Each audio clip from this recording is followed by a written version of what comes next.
নাই, উনি নামাজ পড়ে নফল ইবাদত করতেছে, আর আল্লাহ পাক রব্বুল আলামিনের উপর দয়া, আল্লাহ তাআলার কাছে দয়া প্রদর্শন করতেছে।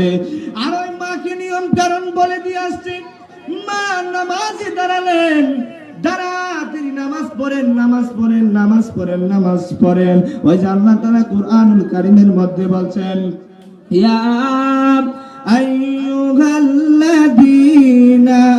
আমানুস্তাঈনু বিস-সাবরি ওয়াস-সালাহ।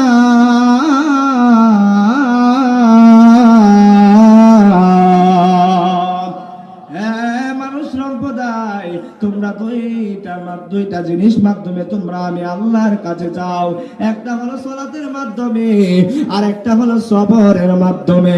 যারা ধৈর্যশীল ধরে থাকে, ধৈর্যশীলদের সাথে আমার আল্লাহ পাক রব্বুল আলামিন আছেন নাই।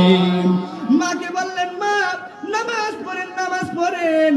মা নামাজ পড়া শুরু করে দিল। আর ওই দিক দিয়ে বাইজিদ বুস্তামি রহমাতুল্লাহ